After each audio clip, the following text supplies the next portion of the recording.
Hello dear students, once again welcome back to our channel Gyan lab. So I hope कि आप लोगों ने 3 chapters finish कर दिए हैं, चैप्टर नंबर 1, चैप्टर नंबर 2 और चैप्टर नंबर 3।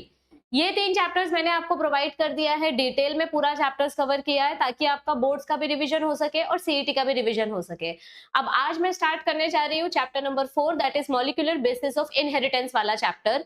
इस चैप्टर का अगर हम वेटेज देखें तो आप अगर प्रीवियस ईयर के क्वेश्चंस देखोगे तो इसका वेटेज आपको कितना दिखाई देगा, एक टेंटेटिव कैलकुलेट कर लेते हैं।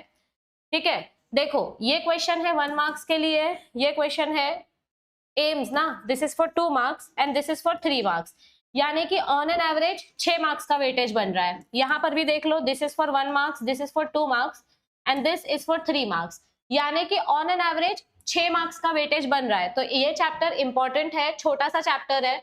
कुछ टॉपिक्स इसमें ऐसे हैं जो थोड़े डिफिकल्ट है, लेकिन टेंशन नहीं लेना है, मैं आपको पूरा अच्छे से एक्सप्लेन करने वाली हूँ। तो आपको इस सीरीज को कंटिन्यू देखना है, चैनल को सब्सक्राइब करके रखना है ताकि आपका एक भी नोटिफिकेशन मिस ना हो। और मैं एक बार आपको फटाक से बता देती हूँ, जिन बच्चों को नहीं पता, प्ले स्टोर पर हमारा ऐप है, ऐप का नाम है ज्ञान लैब ट्यूटोरियल या ज्ञान लैब नाम है ऐप का। इस ऐप पे आपको 1000 से ज्यादा एमसीक्यूज हमने फ्री में प्रोवाइड किए हुए हैं। आपको क्या करना है, आपको बस ऐप इंस्टॉल करके लॉगिन करना है। लॉगिन करने के बाद आपको नोट्स एंड पीडीएफ वाला सेक्शन चेक करना है। नोट्स एंड पीडीएफ वाले सेक्शन में आपको एमएसटी सीईटी 2025 का फोल्डर मिलेगा, उसके अंदर आपको ये फ्री 1000 एमसीक्यूज मिल जाएंगे। जो बच्चे बीएससी नर्सिंग की सीईटी की तैयारी करना चाहते हैं, एमएसटी सीईटी की तैयारी करना चाहते हैं, वो बच्चे वरदान बैच ज्वाइन कर सकते हैं। According to our previous students, ये जो बैच होता है, इस बैच में ऐसा बच्चों ने बोला है कि उनका बहुत ही बेस्ट तरीके से बायो का पूरा रिवीजन हो जाता है। तो वरदान बैच के सारे डिटेल्स जानने के लिए नीचे डिस्क्रिप्शन पे आपको एक लिंक दी है, उस वीडियो को देखो, आपको पूरा डिटेल्स पता चलेगा। और बहुत ही कम टाइम बचा है, तो जल्दी जल्दी वरदान बैच ज्वाइन करो क्योंकि मेरे लाइव लेक्चर्स जल्दी स्टार्ट होने वाले हैं। So let's start with our today's session. अब आज का सेशन हम इंट्रोडक्शन देखते हैं। मॉलिक्यूलर बेसिस ऑफ इनहेरिटेंस, इस चैप्टर के इंट्रोडक्शन में क्या बताया गया है कि हमारा जो सेल होता है, इस सेल के अंदर जो इंपॉर्टेंट बायोमोलिक्यूल्स होते हैं, उन बायोमोलिक्यूल्स में से कौन से मॉलिक्यूल के अंदर अपना जेनेटिक मटेरियल होता है, यानी which molecule has genetic information. अब 4 टाइप के बायोमोलिक्यूल्स आपने 11th स्टैंडर्ड में पढ़े थे, carbohydrates, nucleic acids, proteins and lipids. तो इन चारों में से जो 2 बायोमोलिक्यूल्स थे वो सबसे ज्यादा बड़े थे, प्रोटीन्स एंड न्यूक्लिक एसिड्स। तो स्टार्टिंग में साइंटिस्ट लोगों को क्या लगा कि प्रोटीन सबसे ज्यादा बड़ा है, तो शायद प्रोटीन्स के अंदर जेनेटिक मटेरियल होगा, लेकिन उनका ये कंफ्यूजन आगे जाके क्लियर हुआ। अब यहाँ पर चैप्टर के इंट्रोडक्शन में क्या बताया गया है, हमें ये पता है कि डीएनए का इवोल्यूशन हुआ है और न्यूक्लिक एसिड का ही एक टाइप है डीएनए, और डीएनए का जो डबल हेलिकल मॉडल है, इससे हमको और ज्यादा अच्छे से एक्सप्लेनेशन पता चला है कि डीएनए का स्ट्रक्चर क्या है और डीएनए की प्रॉपर्टीज क्या है। अभी अगर हम एक्सपेरिमेंट की बात करें तो 1869 में फ्रेडरिक माइशर या फ्रेडरिक मिशेर करके एक साइंटिस्ट थे, वो ना व्हाइट ब्लड सेल्स के साथ एक्सपेरिमेंट कर रहे थे। व्हाइट ब्लड सेल्स ही क्यों, रेड ब्लड सेल्स क्यों नहीं? क्योंकि रेड ब्लड सेल्स में न्यूक्लियस नहीं होता है, इट इज इन्यूक्लिएटेड। अब जिस सेल में न्यूक्लियस नहीं होगा तो उसमें डीएनए कैसे होगा? इसीलिए फ्रेडरिक मिशेर व्हाइट ब्लड सेल्स के साथ एक्सपेरिमेंट कर रहे थे। अगर समझो आपको कहीं चोट लगी है, आपके हाथ में आपको कहीं पे इन्फेक्शन हुआ है यहाँ पे, और यहाँ पे आपने बैंडेज लगाया हुआ है, तो यहाँ पर जो भी डेड पैथोजेंस होंगे, जो भी बैक्टीरिया वहां मरेगा, उस मरे हुए बैक्टीरिया के साथ वहां पर आपको डेड डब्ल्यूबीसी भी देखने मिलेगा। तो जब आप अपना बैंडेज खींच के निकालते हो तो उस बैंडेज पे जो येलो कलर का पस लगा होता है, उस पस में मरे हुए बैक्टीरिया होते हैं, पैथोजेंस होते हैं, और वहां पर अपने डेड डब्ल्यूबीसी सेल्स होते हैं। तो फ्रेडरिक मिशेर व्हाइट ब्लड सेल्स के साथ स्टडी कर रहे थे, काम कर रहे थे, और ये व्हाइट ब्लड सेल्स उनको कहां से मिल रहा था? पस से, मतलब जो हमारा येलो येलो पस होता है, उस पस में इनको ये व्हाइट ब्लड सेल्स मिल रहे थे। तो इन्होंने अलग अलग हॉस्पिटल्स में जाके बहुत सारे बैंडेज के पट्टी कलेक्ट की, उन्होंने उन बैंडेज को सॉल्ट सोल्यूशन में डाला। जब आप बैंडेज को सॉल्ट सोल्यूशन में डालते हो तो वो जो भी पस होता है, वो पस बैंडेज में से निकल के पानी के ऊपर सरफेस पे आता है। तो इन्होंने सॉल्ट सोल्यूशन में उस बैंडेज को डाला और उसमें उन्होंने सॉल्ट वाटर डाला, सॉल्ट सोल्यूशन ऐड किया। तो उनको क्या दिखाई दिया कि जो डब्ल्यूबीसी के सेल्स है ना, डिहाइड्रेशन की वजह से, क्योंकि नमक की वजह से डिहाइड्रेशन होता है, तो डिहाइड्रेशन की वजह से जो सेल थे, वो सेल का जो आउटर मेम्ब्रेन था, वो मेम्ब्रेन ब्रेक हो गया, सेल लाइस हो गया, और उसके अंदर जो भी डीएनए था या जो भी न्यूक्लिक एसिड था, वो न्यूक्लिक एसिड जम गया, मतलब वो सोल्यूशन के बाहर आ गया, प्रेसिपिटेट हो गया। अब इस सेल के अंदर जो न्यूक्लियस है, उस सब्सटेंस को जब फ्रेडरिक मिशेर ने आइसोलेट किया, मतलब ये देखो, ये अपना WBC का सेल है, ये WBC के सेल का बाहर का मेम्ब्रेन टूट गया, तो ये अंदर का जो प्रेसिपिटेटेड माल है, जब उन्होंने इस प्रेसिपिटेटेड माल की स्टडी की तो उन्होंने इस प्रेसिपिटेट का नाम क्या रखा, न्यूक्लिन नाम रखा। क्या नाम रखा, इसका नाम न्यूक्लिन नाम रखा। अब ये जो न्यूक्लिन है ये एक यूनिक केमिकल सब्सटेंस था, और इसका जब उन्होंने और ज्यादा केमिकल एनालिसिस किया तो उनको पता चला कि इस न्यूक्लिन के अंदर बहुत सारा फॉस्फोरस कंटेंट प्रेजेंट है। This nuclein contains a lot of phosphorus content, और इसीलिए इसके पास एसिडिक प्रॉपर्टीज है। इसके पास इतना ज्यादा फॉस्फोरस है, उसी वजह से इसके पास एसिडिक प्रॉपर्टीज है, और इसीलिए फिर इस न्यूक्लिन का नाम पड़ा न्यूक्लिक एसिड। तो न्यूक्लिन से नाम पड़ा न्यूक्लिक एसिड, और हमारा जो डीएनए होता है या न्यूक्लिक एसिड होता है वो नेगेटिवली चार्ज होता है क्योंकि उसके पास फॉस्फोरस कंटेंट ज्यादा है। तो 1900s में हमको ये पता चल गया था कि फ्रेडरिक मिशेर जिस सैंपल के साथ एक्सपेरिमेंट कर रहे थे, जो सेल के साथ वो एक्सपेरिमेंट कर रहे थे, उस सेल में दो बायोमोलिक्यूल्स प्रेजेंट है, एक है प्रोटीन और एक है न्यूक्लिक एसिड। अब न्यूक्लिक एसिड की अगर मैं बात करूं तो न्यूक्लिक एसिड्स दो टाइप के होते हैं, एक होता है डीएनए, एक होता है आरएनए। अब 12वीं के बच्चे से इतना तो एक्सपेक्टेशन होती है कि आपको डीएनए का फुल फॉर्म पता होना चाहिए, आरएनए का फुल फॉर्म पता होना चाहिए। आप लोगों ने 11th स्टैंडर्ड में पढ़ा है बायोमोलिक्यूल्स चैप्टर में। तो ये था इस चैप्टर का इंट्रोडक्शन। अब अगर हम आगे देखें तो आगे हमको क्या बताया गया है कि जेनेटिक मटेरियल डीएनए ही है। ये कैसे पता चला?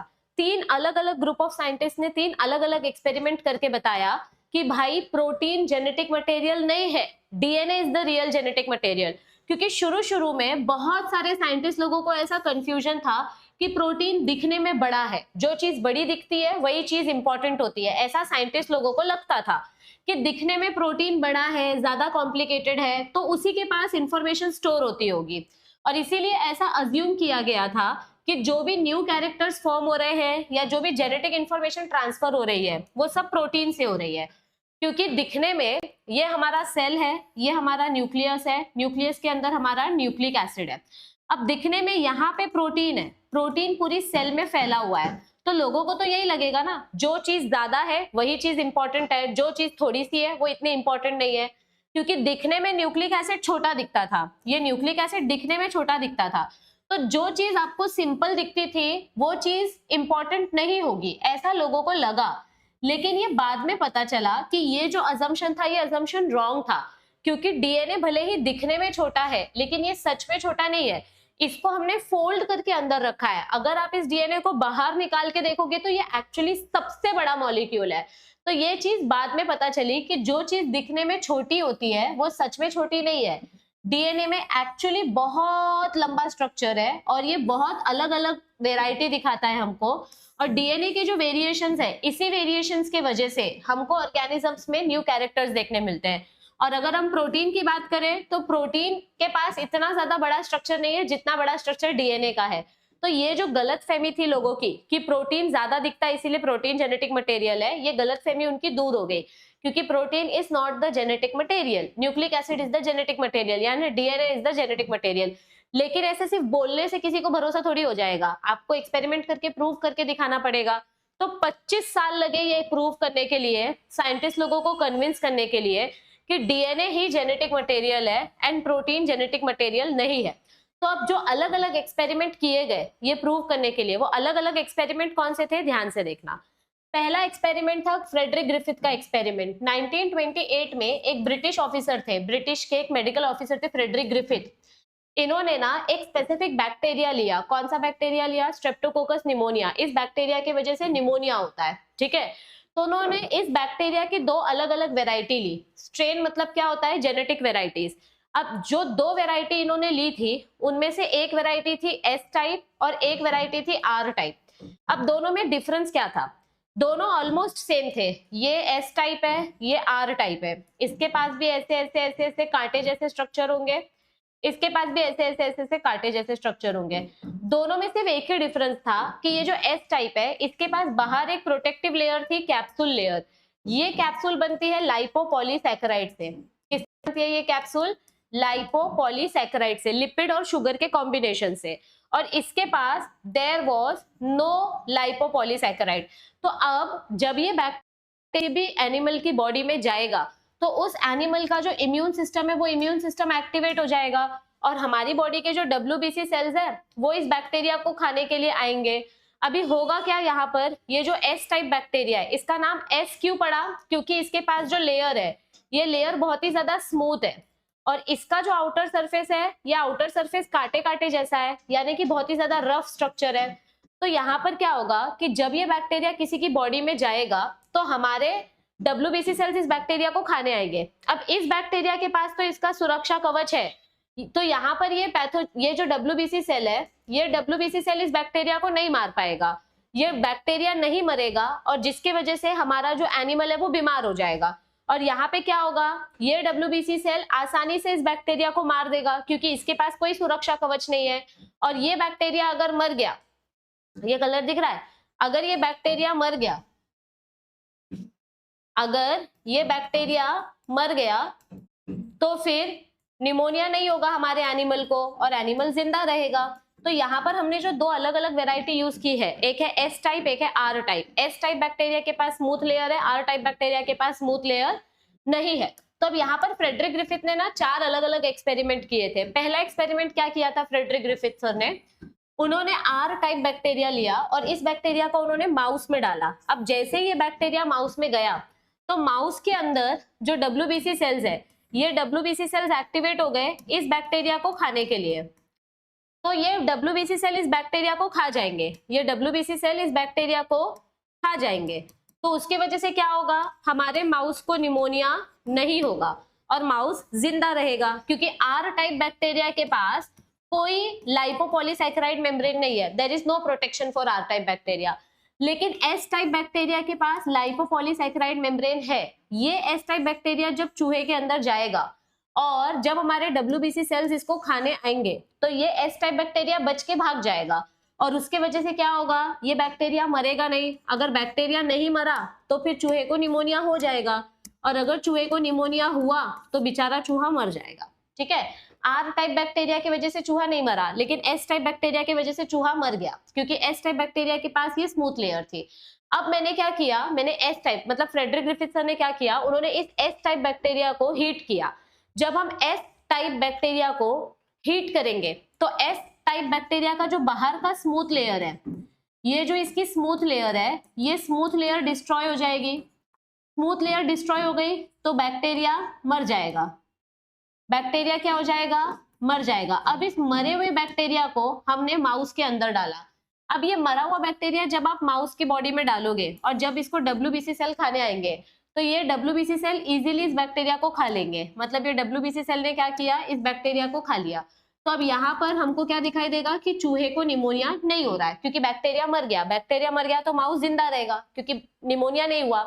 तो अब मैंने क्या किया, मतलब अब फ्रेडरिक ग्रिफिथ सर ने क्या किया, उन्होंने ये वाला एक्सपेरिमेंट और ये वाला एक्सपेरिमेंट मिक्स करके चौथा एक्सपेरिमेंट किया। यानी कि आर टाइप बैक्टीरिया लिया और heat killed S type bacteria लिया। ये देखो, ये आर है और ये हीट किल्ड एस है। अभी इसके वजह से भी माउस जिंदा था, ठीक है, और इसके वजह से भी माउस जिंदा था। दोनों ही केस में माउस जिंदा था। तो यहाँ पे भी माउस जिंदा रहना चाहिए था ना, लेकिन फिर यहाँ पे माउस क्यों मर गया? ऐसा अचानक क्या हुआ कि यहाँ पे माउस मर गया? तो यहाँ पर क्या हुआ, जब इसका ब्लड टेस्ट किया, जब साइंटिस्ट लोगों ने इस मरे हुए चूहे का ब्लड टेस्ट किया कि ये माउस क्यों मरा, इसको निमोनिया कैसे हुआ, क्योंकि जो कॉम्बिनेशन हमने लिया था उस कॉम्बिनेशन के हिसाब से निमोनिया नहीं होना चाहिए था। तो यहाँ पे निमोनिया कैसे हुआ? तो जब इस मरे हुए चूहे का ब्लड टेस्ट किया गया तो ब्लड टेस्ट करके पता चला कि इस मरे हुए चूहे की बॉडी में अचानक से जिंदा एस टाइप बैक्टीरिया आ गए। हमने जिंदा एस बैक्टीरिया यूज ही नहीं किया था, तो जिंदा एस आया कहाँ से? तो ये कहाँ से आया? तो फ्रेडरिक ग्रिफिथ ने क्या अजम्पशन लगाया होगा कि हमने क्या यूज किया था, हमने लाइव आर बैक्टीरिया यूज किया था और हमने heat killed S bacteria use किया था। तो जब हमने दोनों को मिक्स किया तो ऐसा कुछ हुआ होगा कि हीट किल्ड एस वाले बैक्टीरिया का डीएनए आर वाले बैक्टीरिया के साथ मिक्स हो गया होगा, जिसके वजह से ये लाइव आर वाला जो बैक्टीरिया है ये अपने बाहर स्मूथ लेयर बनाने लगा। यानी कि आर बैक्टीरिया ने अपने बाहर ऐसी स्मूथ कोटिंग बना ली। कुछ बच्चे बोलते हैं कि मैम ये जो मरा हुआ एस है ना, ये मरा हुआ एस जिंदा हो गया। कोई भी बैक्टीरिया मरा हुआ है तो वो वापस जिंदा नहीं हो सकता, लेकिन उस मरे हुए बैक्टीरिया के अंदर जो डीएनए है, उस डीएनए के साथ आप इंटरफेयर करोगे तो वो दूसरे बैक्टीरिया के इंफॉर्मेशन को चेंज कर सकता है। तो इसका जो जेनेटिक मटेरियल है, इस मरे हुए बैक्टीरिया का जो जेनेटिक मटेरियल है, इस जेनेटिक मटेरियल की वजह से हमारा जो आर टाइप बैक्टीरिया है, ये आर टाइप बैक्टीरिया ट्रांसफॉर्म हो गया एस में। मतलब पहले इसके पास ये आउटर लेयर नहीं थी, लेकिन अब इसके पास आउटर लेयर बन गई, तो अब आप इसको आर नहीं बोलोगे, अब ये बन गया एस।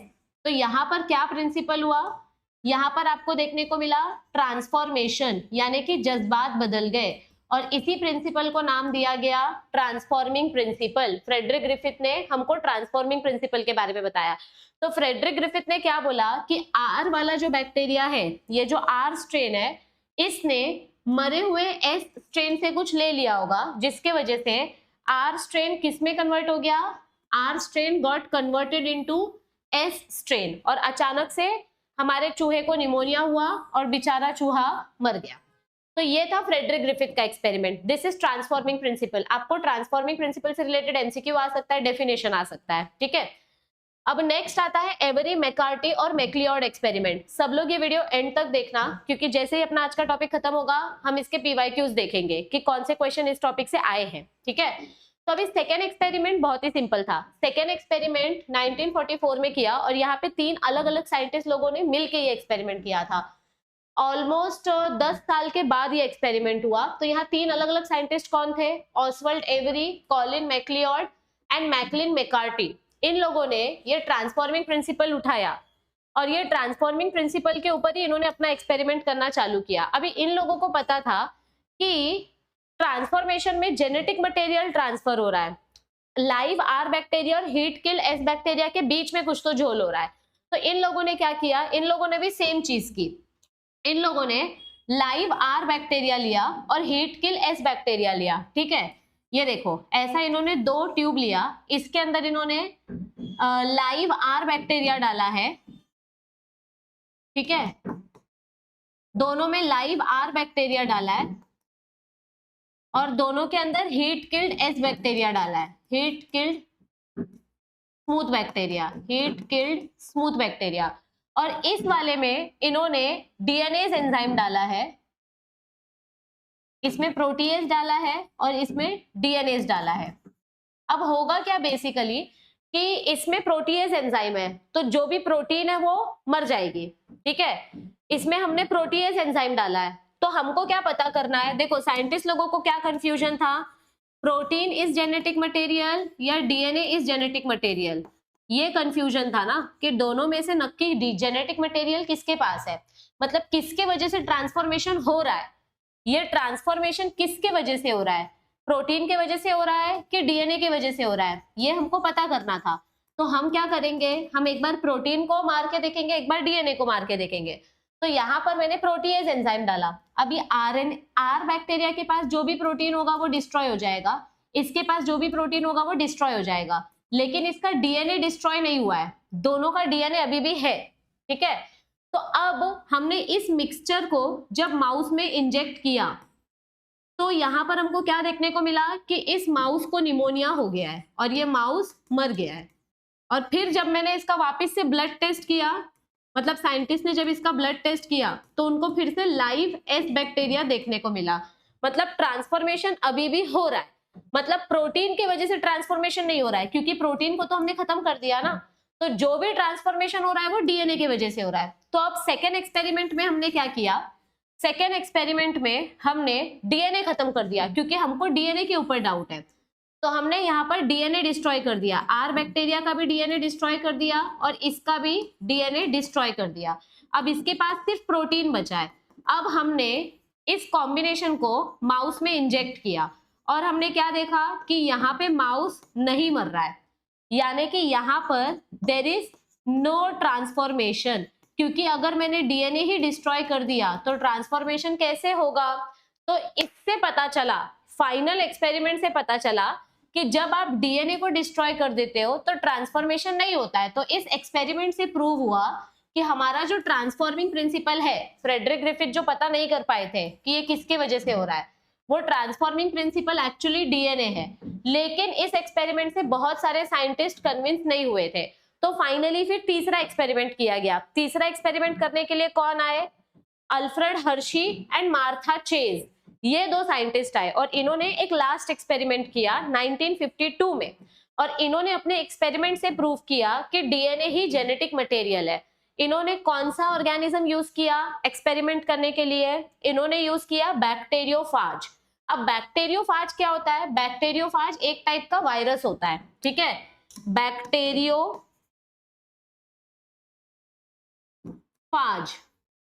फाज मतलब वायरस, ऐसा वायरस जो बैक्टीरिया पे अटैक करता है, ऐसे वायरस को हम बैक्टीरियोफाज बोलते हैं।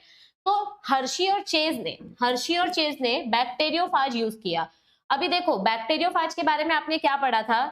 11th स्टैंडर्ड में आपने पढ़ा था कि ये जो बैक्टीरियोफाज होता है, इसकी जो आउटर बॉडी होती है, ये आउटर बॉडी प्रोटीन से बनती है, ये आउटर बॉडी प्रोटीन से बनती है, ठीक है। और जो अंदर इसके जेनेटिक मटेरियल होता है, ये जेनेटिक मटेरियल न्यूक्लिक एसिड होता है। अब आप लोगों को 11th स्टैंडर्ड से ये कॉन्सेप्ट पता है कि प्रोटीन किससे बनते हैं? अमीनो एसिड से। और कुछ कुछ प्रोटीन्स ऐसी होती है जिनके पास सल्फर होता है, साइड चेन में सल्फर होता है। और न्यूक्लिक एसिड किससे बनता है? Sugar plus nitrogen base plus phosphoric acid. यानी कि हमारे न्यूक्लिक एसिड के पास फॉस्फोरस है और प्रोटीन के पास सल्फर है। तो हर्शी और चेज ने क्या किया? उन्होंने फॉस्फोरस का आइसोटोप यूज किया और सल्फर का आइसोटोप यूज किया। फॉस्फोरस का आइसोटोप कौन सा यूज किया उन्होंने? P32। और सल्फर का कौन सा उन्होंने आइसोटोप यूज किया? S35।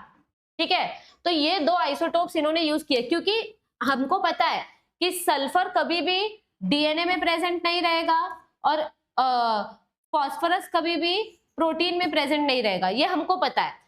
Phosphorus is always present in DNA and sulphur is always present in protein, तो इतना तो हमको पता था। तो यहाँ पर हमने दो अलग अलग रेडियो एक्टिव आइसोटोप्स यूज किए, फॉस्फोरस 32 एंड S35। अब आपको ना एग्जाम में पूछा जाता है, कॉम्बिनेशन पूछा जाता है, कभी कभी P32 लिखते हैं और S35 लिखते हैं, ये कॉम्बिनेशन करेक्ट है। लेकिन अगर कभी गलती से, ये कलर दिख रहा है, ठीक है, कभी कभी ऐसे P32 लिखते हैं और S35 लिखते हैं, ये करेक्ट है। लेकिन अगर गलती से P35 लिख दिया और S32 लिख दिया तो ये गलत है। तो आप कैसे याद रखोगे? 35 का जो फाइ है और S है, ये दोनों सेम दिखता है, तो ये दोनों हमेशा साथ में होना चाहिए। ये आपका सिंपल ट्रिक है याद रखने के लिए। तो यहाँ पर हमने दो अलग अलग रेडियो एक्टिव आइसोटोप यूज किए। अब हमने क्या किया, ये जो हमारे बैक्टीरियोफाज है ना, इन बैक्टीरियोफाज को हमने अलग अलग प्लेट में ग्रो किया। इस बैक्टीरियोफाज को मैंने किस में ग्रो किया? रेडियो एक्टिव सल्फर वाली प्लेट में ग्रो किया। मैंने इसको रेडियो एक्टिव सल्फर दिया है S35, और इस बैक्टीरियोफाज को मैंने किस में ग्रो किया है? P32 में ग्रो किया है। तो यहाँ पर कौन से पार्ट में रेडियो एक्टिविटी दिखेगी? कौन सा पार्ट चमकेगा? बाहर का पार्ट चमकेगा, जो आउटर लेयर है, जो प्रोटीन वाली लेयर है, वो वाला लेयर चमकेगा। ठीक है, तो यहाँ पर आउटर रीजन हमको चमकते हुए दिखाई दे रहा है। यहाँ तक सबको क्लियर है पक्का? तो आगे मैं बताऊं। ओके, तो अब आपको क्या देखना है कि ये बैक्टीरियोफाज जब अपने बैक्टीरिया में इंफेक्शन फैलाने जाएगा तो कौन सा जेनेटिक इंफॉर्मेशन पास होता है। आपको बस ये ऑब्जर्व करना था, मतलब साइंटिस्ट लोगों ने सिर्फ ये ऑब्जर्व किया कि कौन सा पार्ट बैक्टीरिया में जा रहा है, ट्रांसफर हो रहा है, कौन सा पार्ट जो चमक रहा है। ठीक है, अगर सल्फर चमक रहा है और सल्फर अगर बैक्टीरिया में ट्रांसफर हुआ, मतलब sulphur is the genetic material, क्योंकि सल्फर प्रोटीन में प्रेजेंट होता है। और अगर फॉस्फोरस चमक रहा है और फॉस्फोरस बैक्टीरिया में ट्रांसफर हुआ, तो मतलब phosphorus is the genetic material, मतलब DNA is the genetic material. तो ये सल्फर है जो चमक रहा है और ये फॉस्फोरस है। तो जब हमने ये बैक्टीरियोफाज को ऐसे अटैक करने के लिए भेजा, तो ये बैक्टीरियोफाज बैक्टीरिया में अटैक करने के लिए जाते हैं, और जब ये बैक्टीरिया के अंदर अटैक करते हैं तो ये अपना जेनेटिक मटेरियल ट्रांसफर करते हैं। अभी इसने अपना जेनेटिक मटेरियल ट्रांसफर किया और इसने अपना जेनेटिक मटेरियल ट्रांसफर किया। अब हमने इस ट्यूब को जब सेंट्रीफ्यूज किया, ये देखो, इसने अपना जेनेटिक मटेरियल डाला, इसने अपना जेनेटिक मटेरियल डाला। जब हमने इसके ट्यूब को सेंट्रीफ्यूज किया, सेंट्रीफ्यूज करना मतलब क्या होता है? हाई स्पीड में रोटेट करना। तो हमको क्या दिखाई दिया कि जो सेल्स नीचे सेटल हो जाते हैं, देखो डीएनए सबसे ज्यादा हेवी है, तो डीएनए हमेशा नीचे सेटल होगा, तो आपको नीचे क्या सेटल हुआ है वो देखना है। जो कलर नीचे सेटल हुआ दिखाई दे रहा है वही आपका जेनेटिक मटेरियल है। तो यहाँ पे क्या दिखाई दे रहा है कि नीचे जो सेल्स सेटल हुए हैं उसमें सल्फर प्रेजेंट नहीं है, यानी कि आपका प्रोटीन प्रेजेंट नहीं है, यानी कि protein is not the genetic material. और यहाँ पे क्या दिखाई दिया कि सेल्स के अंदर फॉस्फोरस चमक रहा है। अगर फॉस्फोरस चमक रहा है मतलब डीएनए ट्रांसफर हुआ है, और अगर डीएनए ट्रांसफर हुआ है तो इससे यही पता चलता है ना कि डीएनए जेनेटिक मटेरियल है। जो चीज हैवी है वही चीज ट्रांसफर होती है और वही चीज नीचे देखने को मिलती है। जो चीज हल्की होती है वो चीज सरफेस पे देखने मिलती है। मतलब ये मेरा टेस्ट ट्यूब है, यहाँ पे मुझे डीएनए चमकता हुआ दिखाई दे रहा है तो यहाँ पे फॉस्फोरस है, ओके। और यहाँ पे मुझे जो सल्फर है वो सल्फर यहाँ दिखाई दे रहा है। जो सल्फर मैंने यूज किया था वो सल्फर मुझे ऊपर सरफेस पे दिखाई दे रहा है, नीचे मुझे कोई रेडियो एक्टिविटी दिखाई नहीं दे रही। तो यानी कि sulphur is present in protein और प्रोटीन मुझे ऊपर ऊपर दिखाई दे रहा है। ये ऊपर वाली लेयर को बोलते हैं सुपरनेटेंट। अब प्रोटीन हल्का है इसीलिए ऊपर ऊपर तैर रहा है ना, इसका मतलब protein is not the genetic material. और डीएनए हैवी है इसीलिए डीएनए नीचे सेटल हो गया है, सेल के नीचे सेटल हो गया है, ये नीचे सेटल हो गया है। और जो चीज हैवी होती है वही चीज सेटल होती है। और फॉस्फोरस प्रेजेंट होता है डीएनए में, तो डीएनए ही क्या है, हमारा जेनेटिक मटेरियल है। तो इससे पता चला कि after infection phosphorus and sulphur in दोनों की जब हमने रेडियो एक्टिविटी चेक की तो सिर्फ फॉस्फोरस जो है वो हमको सेल के अंदर देखने को मिला, और इससे पता चलता है कि डीएनए ही जेनेटिक मटेरियल था। तो ये थे 3 एक्सपेरिमेंट जो किए गए थे डीएनए को प्रूव करने के लिए कि हमारा जेनेटिक मटेरियल क्या है और कैसे है, ठीक है। अभी इससे रिलेटेड क्वेश्चंस मैं दिखा देती हूँ आपको कि पीवाईक्यूज में आए हैं क्या। 2022 में तो नहीं आया है, 2023 में भी नहीं है, 2024 में भी एक्सपेरिमेंट से रिलेटेड तो मुझे कोई क्वेश्चन नहीं दिखाई दे रहा है, ओके 2025 में भी नहीं है। तो आपके बोर्ड एग्जाम्स में इससे रिलेटेड क्वेश्चन नहीं आया है। लेकिन आपके सीईटी में अगर आप देखोगे तो सीईटी एग्जाम में आपके फ्रेडरिक ग्रिफिथ एक्सपेरिमेंट के ऊपर क्वेश्चन पूछा जाता है, फिर हर्शी और चेज के ऊपर क्वेश्चन पूछा जाता है कि हर्शी और चेज ने कौन सा आइसोटोप यूज किया था, कौन सा रेडियो एक्टिविटी यूज किया था, और एवरी मैकार्टी मैक्लिओइड एक्सपेरिमेंट पूछा जाता है कि डीएनएज और आरएनएज एंजाइम और प्रोटीएज एंजाइम की मदद से हमने कैसे एक्सपेरिमेंट प्रूव किया। तो आज का सेशन मैंने आपको काफी डिटेल में और शॉर्ट में एक्सप्लेन करने की कोशिश की है। आई होप कि इससे आपका अच्छे से रिवीजन हो जाएगा। अगर आपको कोई भी डाउट है तो feel free to ask your doubts in the comment section. मैं पूरा ट्राई करूंगी आपके डाउट्स को नेक्स्ट लेक्चर में क्लियर करने का।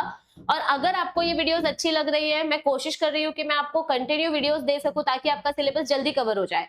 तो प्लीज प्लीज प्लीज आप इस वीडियो को ज्यादा से ज्यादा अपने फ्रेंड्स के साथ शेयर कीजिए, चैनल को लाइक कीजिए, वीडियो को लाइक कीजिए और चैनल को सब्सक्राइब करके नोटिफिकेशन ऑन करो, क्योंकि आप लोगों के लिए हम बहुत मेहनत कर रहे हैं। मैं आपको रोज एमसीक्यू सीरीज भी देती हूँ, लेक्चर्स भी प्रोवाइड करती हूँ, और हमारा वरदान बैच भी स्टार्ट होने वाला है। ऑलरेडी बैच लॉन्च हो चुका है। तो अगर आप लोग अपनी सीईटी की तैयारी लाइव लेक्चर्स के साथ करना चाहते हैं तो आप लोग वरदान बैच ज्वाइन कर सकते हैं। इसका पूरा डिटेल्स आपको नीचे डिस्क्रिप्शन में मिल जाएगा। So all the best everybody and I will see you soon. Till then, bye bye, take care.